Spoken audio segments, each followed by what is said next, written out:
Hello student. आज की class में बात करेंगे कंप्यूटर नेटवर्क के अंतर्गत ओएसआई मॉडल का, ओपन सिस्टम इंटरकनेक्शन।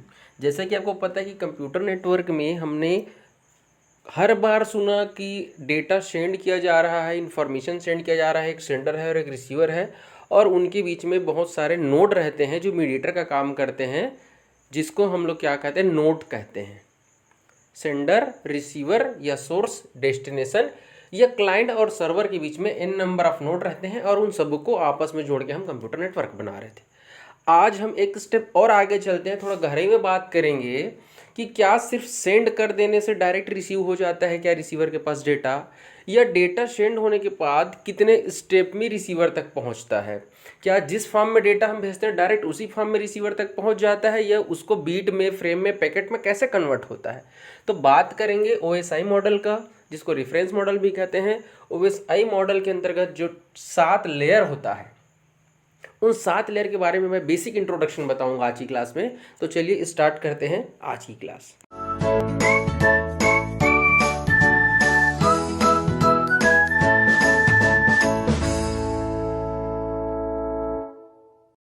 तो सबसे पहले मन में ये क्वेश्चन उठ रहा होगा कि ओएसआई मॉडल की आवश्यकता आखिर है क्यों।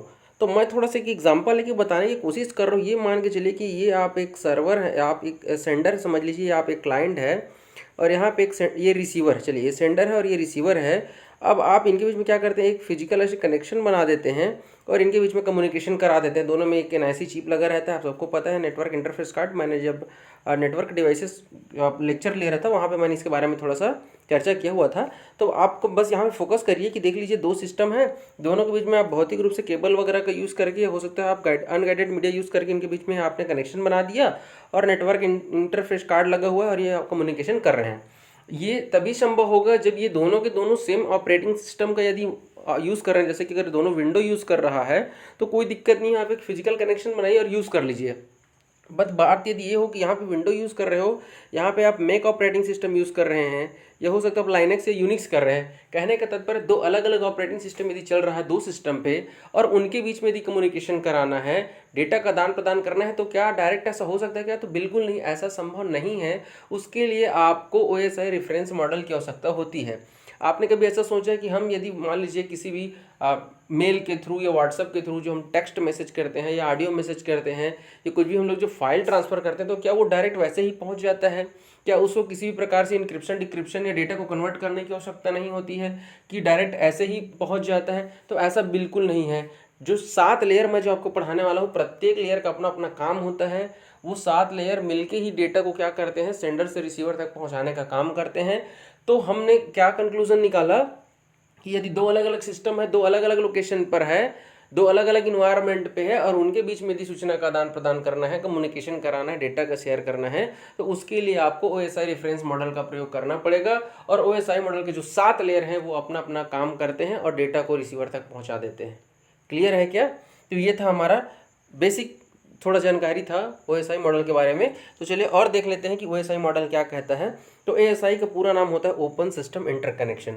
अब ओपन सिस्टम इंटरकनेक्शन को बनाने वाली कंपनी का क्या नाम था? तो उसका नाम था ISO, International Organization of Standardization ने 1984 में इसका निर्माण किया था। और उस समय और आज भी टोटल जो है इसमें 7 लेयर उपयोग किया जाता है। सबके बारे में थोड़ा थोड़ा करके बताते चलूँगा। ओएसआई मॉडल ये डिस्क्राइब करता है, वर्णन करता है कि नेटवर्क में डेटा जो इन्फॉर्मेशन है कैसे सेंड और रिसीव किया जाएगा। तो ये जो 7 लेयर होता है हमारा ओएसआई मॉडल, रेफरेंस जो मॉडल होता है, वो सेंडर साइड भी काम करता है और रिसीवर साइड भी काम करता है। कैसे काम करता है वो मैं आपको आगे बताऊँगा। ओएसआई मॉडल किसी नेटवर्क में 2 यूज़र मतलब एक हो गया हमारा सेंडर और एक हो गया हमारा रिसीवर, उनके बीच में कम्युनिकेशन के लिए रेफरेंस मॉडल के तौर पर उपयोग किया जाता है। अब रेफरेंस मॉडल इसलिए कहा जाता है क्योंकि एक्चुअल में ओएसआई मॉडल जो है ना, वो उसको रेफरेंस मान के एक अलग से मॉडल बनाया गया था जिसको हम टीसीपी/आईपी मॉडल कहते हैं। जब ये ओएसआई मॉडल खत्म हो जाए फिर मैं आपको टीसीपी/आईपी मॉडल भी बताऊंगा। तो ओएसआई को बेस मान के, इसको रेफरेंस मान के एक मॉडल बनाया गया था, टीसीपी/आईपी मॉडल। और यही मॉडल जो है रियल लाइफ में हम लोग डेटा को ट्रांसफर करने के लिए उपयोग करते हैं, चाहे मेल के थ्रू हो, चाहे व्हाट्सएप के थ्रू या फेसबुक के थ्रू, किसी के भी थ्रू। जब भी आप डेटा ट्रांसफर करते हैं, आप लोगों ने download, upload, file transfer protocol जो सुना होगा, वो सब के सब जो है ओएसआई मॉडल का ही मतलब एक प्रोटोकॉल्स हैं जिसकी मदद से हम डेटा को क्या करते हैं, यूज़ करते हैं। बात करते हैं नेक्स्ट क्या कहता है OSI मॉडल।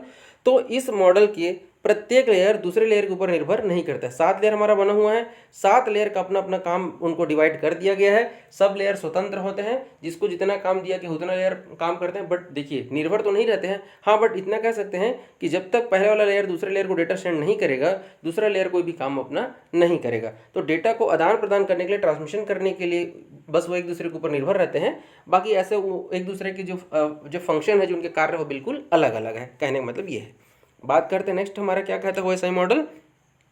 OSI मॉडल के सभी लेयर का अपना अपना अलग काम होता है, जिससे डेटा एक सिस्टम से दूसरे सिस्टम तक आसानी से पहुंच जाता है। OSI मॉडल यह भी डिस्क्राइब करता है कि नेटवर्क जो है हार्डवेयर तथा सॉफ्टवेयर, क्योंकि देखिए जितने भी लेयर होंगे उसमें प्रत्येक में डेटा का फॉर्म अलग होगा, सब में अलग अलग डिवाइसेस यूज़ होंगे, सब में अलग अलग एप्लीकेशन सॉफ्टवेयर का प्रयोग होगा। तो वो सब मिलके कैसे काम करते हैं, ये सब डिस्क्राइब करता है हमारा OSI मॉडल। तो ये देखिए मैंने 7 लेयर यहाँ पे बना दिया है। तो ये मान के चलिए, जैसे ये देखिए आप यहाँ पे एक सेंडर हो, मान लीजिए आप कोई भी फाइल जो है आप व्हाट्सअप फेसबुक किसी के थ्रू आप भेजना चाहते हैं। तो देखिए क्या होगा, यहाँ से डेटा ऐसे सेंड होगा, एक एक लेयर ऐसे आते जाएगा, और फिर यहाँ से जब ये जो हमारा रिसीवर एंड है, ये हमारा एक रिसीवर है, तो यहाँ पर डेटा ऐसे उसको क्या होता है, ऐसे प्राप्त होता है। तो ये कंप्लीट एक सर्कल बनता है कि सेंडर से ऐसे डेटा निकलता है और फिर रिसीवर के ऐसे पहुँच जाता है। तो जो 7 लेयर होता है OSI मॉडल का, वो सेंडर साइड भी काम करता है, और वही 7 लेयर आपका क्या होता है, रिसीवर साइड भी काम करता है। ये सातों लेयर के बारे में एक एक करके आपको बताऊँगा। तो चलिए देखते हैं कि करके हमारा क्या है। तो एक चीज़ और मैं यहाँ पे क्लियर कर देता हूँ कि ये जो हमारा 7 लेयर है उसको 3 भाग में बांटा गया है। तो वो कौन से 3 भाग है, देखिए ये जो हमारे नीचे का जो 3 लेयर होता है, कौन कौन से, फिजिकल, डेटा लिंक और नेटवर्क। इसको बोला जाता है नेटवर्क सपोर्ट लेयर। क्या कहा जाता है, नेटवर्क सपोर्ट लेयर कहा जाता है। नीचे के जो 3 लेयर उसको क्या कहते हैं, network support layer. Network support layer इसलिए कहा जाता है क्योंकि इसमें यूज़र का डायरेक्ट इंटरेक्शन नहीं होता, इसमें यूज़र डायरेक्ट किसी प्रकार से काम नहीं करता, ये सिस्टम का काम है, नेटवर्क का काम है, ठीक है क्या।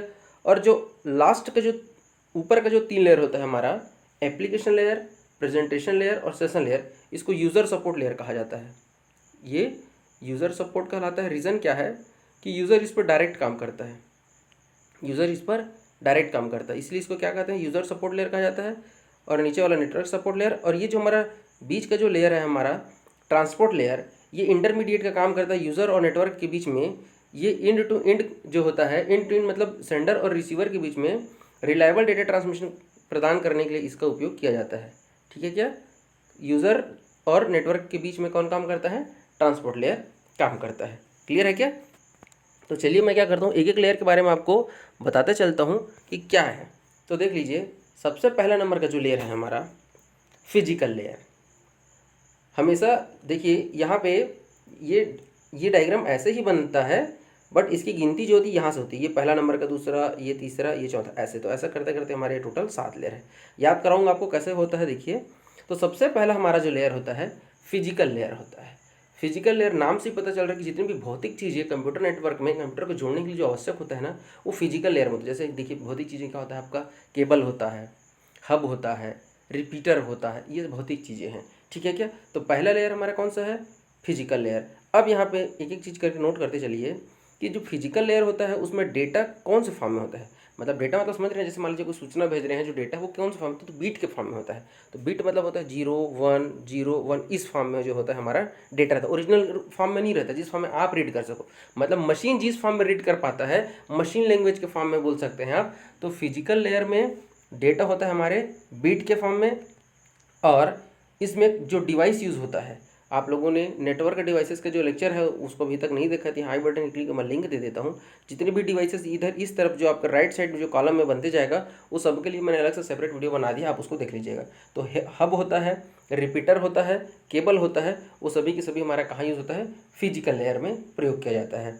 चलिए बात करते हैं नेक्स्ट हमारा जो लेयर होता है, दूसरे नंबर का लेयर होता है हमारा data link layer. Data link layer को दूसरे नंबर का लेयर कहा जाता है।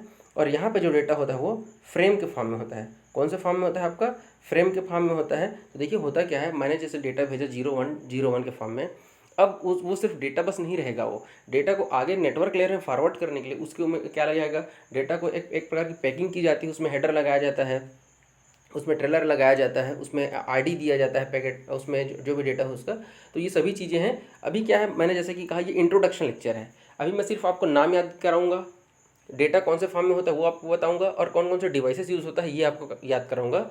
और जब मैं पूरे पूरे 7 लेयर का 7 अलग अलग लेक्चर बताऊंगा, तब उसमें A to Z जितनी भी चीज़ें हैं, प्रोटोकॉल्स है, फ्रेम है, मतलब उसका डेटा का फॉर्मेटिंग क्या है, डिवाइसेस कौन कौन से हैं, कैसे एग्जाम्पल्स हैं, सब कुछ बताऊंगा। तो ये सिर्फ इंट्रोडक्शन के लिए है, एक बार आप इसको जरूर देख लीजिएगा, ठीक है, कंप्लीट देख लीजिएगा।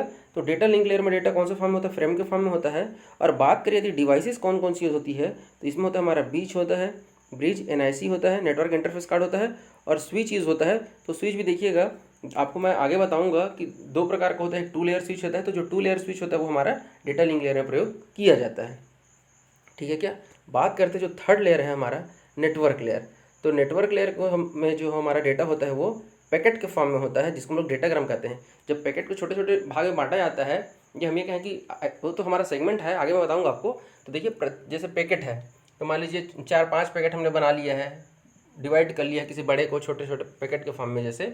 तो क्या होता है, पैकेट को हम पूरे पूरे स्वतंत्र छोड़ देते हैं कि भाई आप जो है सेंटर तक जाइए, सेंटर से रिसीवर तक जाइए, बट किसी के ऊपर वो निर्भर नहीं रहता है, ठीक है। मैंने डेटाग्राम को बारे में भी अच्छे से बताया हुआ है प्रीवियस वीडियो में, यदि उसको अपनी देखें तो मैं फिर से बोलूँगा कि आप एक बार आई बटन के क्लिक पे चले जाइए और वहाँ से देख लीजिए इसके बारे में, ठीक है। लेक्चर को मैं ज़्यादा बड़ा नहीं करना चाहता यहाँ पे, जो चीज़ें पहले डिस्क्राइब कर ली उसको मैं यहाँ पे रिपीट नहीं करूँगा थोड़ा सा, ठीक है, समय के अभाव के कारण।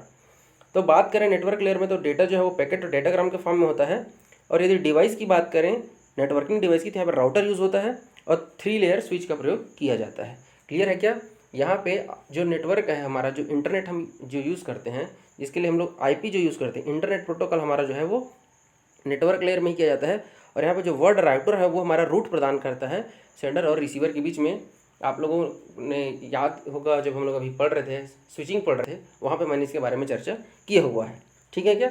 बात करते हैं हमारा नेक्स्ट जो चौथे नंबर का लेयर, जिसको हम लोग ट्रांसपोर्ट लेयर कहते हैं। और अभी मैंने आपको बताया कि end to end reliable data transmission के लिए, मतलब सेंडर और रिसीवर के बीच में जो डायरेक्ट डेटा ट्रांसमिशन कराने का जो मुख्य जो रोल रहता है वो ट्रांसपोर्ट लेयर का रहता है, जो यूज़र सपोर्ट लेयर और नेटवर्क सपोर्ट लेयर के बीच में मीडिएटर का काम करता है। रही बात डेटा कौन से फॉर्म में रहता है, तो सेगमेंट के फॉर्म में होता है। किसी बड़े डेटा को छोटे छोटे भाग में डिवाइड करना है हमारा, क्या कहलाता है, सेगमेंट कहलाता है। क्लियर है क्या। बात करें यदि डिवाइस की, तो गेटवे होता है और फायरवॉल होता है। तो फायरवॉल हमारा क्या है, तो यूज़र और हमारा जो हमारा सिस्टम होता है उसके बीच में, और हमारा जो नेटवर्क रहता है उसके बीच में क्या होता है, वो एक इंटरमीडिएट का काम करता है। कि जैसे इंटरनेट में आप कुछ एक्सेस कर रहे हैं, तो वहाँ पे कुछ अनवांटेड चीज़ें या कुछ वायरस वगैरह है वो आपके सिस्टम में प्रवेश ना करें, उसको रोकने के लिए बीच में एक वाल का प्रयोग किया जाता है, फायर वाल है, जो आपके सिस्टम में इनबिल्ट रहता है, ठीक है, उसका उपयोग किया जाता है। इसके बारे में भी मैंने चर्चा किया हुआ है नेटवर्क डिवाइसेस के अंतर्गत। गेटवे क्या होता है सुन लीजिए, 2 डिफरेंट नेटवर्क के बीच में कम्युनिकेशन कराने के लिए हम क्या करते हैं, गेटवे का प्रयोग किया जाता है। आपने ये वर्ड पहले भी सुना होगा, पेमेंट गेटवे सुना होगा। जब आप ऑनलाइन फॉर्म वगैरह भरते हैं, तो जो पैसे का जो ट्रांजेक्शन होता है, तो वहाँ पे देखिएगा एक थर्ड पार्टी यूज़ किया जाता है, ठीक है, जिसको हम लोग क्या कहते हैं, गेटवे कहते हैं, ठीक है क्या। आगे मैं और अच्छे से इसको एग्जांपल के साथ बताऊंगा आने वाले लेक्चर में। सेशन लेयर जो होता है वहाँ पे डेटा के फॉर्म में ही होता है, या फिर आप उसको मैसेज कह सकते हैं। सेशन लेयर का मुख्य काम क्या मैं आपको बता रहा हूँ। जैसे ही आप इंटरनेट से कनेक्ट होते हैं, जैसे मान लीजिए अभी आप इंटरनेट नहीं चला रहे थे, अब आपको किसी काम के लिए इंटरनेट पे आप जैसे ही कनेक्ट करेंगे, तो जैसे ही आप इंटरनेट आपके डिवाइस में कनेक्ट होता है, आपका एक सेशन क्रिएट हो जाता है, कनेक्शन बनाना, ठीक है। और डेटा ट्रांसमिशन जब तक आप कर रहे थे कनेक्शन बना हुआ था, और लास्ट में जब आपका डेटा ट्रांसमिशन खत्म हो जाता है, तब क्या करते हैं, कनेक्शन को बंद कर देते हैं, मतलब इंटरनेट का बंद करते हैं। तो इंटरनेट से कनेक्ट होने और डिसकनेक्ट होने के बीच का जो कालखंड होता है, जो समय पीरियड रहता है, उसको लोग क्या कहते हैं, सेशन कहते हैं। ये हमारा है 5th नंबर का लेयर, और ये पूरा फायरवॉल पर बेस्ड रहता है, ठीक है, क्योंकि जब इंटरनेट आप यूज़ करो मतलब वहाँ पे फायरवॉल का तो होना बनता है। नेक्स्ट हमारा है प्रेजेंटेशन लेयर। तो डेटा को इंक्रिप्शन करना, डिक्रिप्शन करना, ठीक है क्या, कंप्रेशन करना, ये सभी काम हमारा क्या रहता है, प्रेजेंटेशन लेयर करते हैं। क्या होता है कि मान लीजिए डेटा का साइज़ ज़्यादा है, तो उस डेटा को कंप्रेस कर देना, मतलब साइज़ को रिड्यूस कर देना। डेटा में कुछ जो है उसको डायरेक्ट ऐसे ना भेज के उसको क्या करते हैं, पासवर्ड प्रोटेक्टेड करके भेजना। ये सभी काम हमारे इंक्रिप्शन डिक्रिप्शन किसका काम रहता है, प्रेजेंटेशन लेयर का काम रहता है। क्लियर है क्या। तो प्रेजेंटेशन लेयर में भी डेटा के फॉर्म में रहता है, मतलब ओरिजिनल डेटा रहता है, उसको हम लोग चाहे डेटा भी कह सकते हैं और चाहे तो आप उसको मैसेज भी कह सकते हैं। क्लियर है क्या। तो इंक्रिप्शन डिक्रिप्शन ये सब काम किसका है, प्रेजेंटेशन लेयर का रहता है। यहाँ पे भी फायरवॉल पर बेस्ड रहता है। सबसे लास्ट इंपॉर्टेंट होता है हमारा एप्लीकेशन लेयर, क्योंकि हम जो यूज़र होते हैं वो पूरा एप्लीकेशन लेयर पर ही डिपेंड रहते हैं। जैसे देखिए मान लीजिए अभी आपको मेल करना है, या मान लीजिए व्हाट्सएप पे कोई वीडियो भेजना है, तो हम क्या करते हैं, डायरेक्ट अपना व्हाट्सअप खोलते हैं या मेल खोलते हैं और वहाँ से हम सेलेक्ट करके भेज देते हैं। तो वहाँ पे आप क्या की चीज़ यूज़ करते हैं, ब्राउज़र यूज़ करते हैं या कोई एप्लीकेशन यूज़ करते हैं। एप्लीकेशन मतलब वही ऐप ही है। एप्लीकेशन मतलब कोई ब्राउज़र यूज़ कर रहे हैं या कोई सॉफ्टवेयर या एप्लीकेशन यूज़ कर, जैसे व्हाट्सअप यूज़ कर रहे हैं। अब वहाँ पे जो फाइल भेज रहे हैं या डाउनलोड कर रहे हैं, मतलब FTP file transfer protocol, HTTPS आप लोगों ने सुना होगा, हाइपर टेक्स्ट ट्रांसफर प्रोटोकॉल, ठीक है ना। Hyper text transfer protocol secure HTTPS है, FTP है, टेलनेट है, SMTP है। तो ये जितने भी प्रोटोकॉल्स हैं वो सब कुछ मैं बताऊंगा आपको, बस आप बने रहिएगा। बस ये एक छोटा सा संक्षिप्त परिचय मैं आपको देने के लिए वीडियो बना रहा हूँ। तो एप्लीकेशन लेयर पर ही पूरा पूरा जो हमारा यूज़र क्या रहता है, डिपेंड रहता है। क्लियर है क्या? नेक्स्ट देख लेते हैं हमारा। तो एप्लीकेशन लेयर के लिए जब हम लोग यूज़ करते हैं तो जो हमारा डिवाइसेस है, जैसे कि PC है, आपका कंप्यूटर है, फ़ोन है, फायरवॉल, गेटवे, ये सभी के सभी हमारा जो है ये नेट हमारे डिवाइसेस के अंतर्गत आ जाता है और हम जो टेक्नोलॉजी यूज़ करते हैं वो आ जाता है। तो ये था हमारा 7 लेयर। मैंने अपने तरफ से कोशिश किया कि एक संक्षिप्त परिचय हो जाए, ताकि आने वाले लेक्चर में जब आप इसके बारे में सुने तो आपको ऐसा ना लगे कि डायरेक्ट ये फिजिकल लेयर है क्या। तो ठीक है, तो आने वाले क्लास में मैं एक एक लेयर के लिए अलग अलग सेपरेट वीडियो बनाऊंगा। मैंने 3 लेयर का वीडियो पहले ही बना लिया था, क्योंकि डायरेक्ट मुझे नहीं बताना था, इसलिए मैं इसको आज अलग से रिकॉर्ड कर रहा हूँ। ठीक है, तो आप यदि इसको देखना चाहते हो तो देख लीजिएगा। आप स्वतंत्र हैं अपने हिसाब से, पहले आप इसको देख लीजिए, फिर आप उसको चाहें तो उसको देख सकते हैं। ठीक है क्या? तो चलिए फिर मैं लेक्चर यहीं पे ख़त्म करता हूँ। यदि कुछ समझ में नहीं आया होगा तो आप कमेंट कर दीजिएगा, लाइक ज़रूर कर दिया करिए वीडियो को जब भी देखते हैं तो। ठीक है, बेल आइकन दबा लीजिए ताकि आने वाला वीडियो को नोटिफिकेशन आप तक पहुँच जाए। वीडियो देखने के लिए बहुत बहुत धन्यवाद। जय हिंद, जय भारत।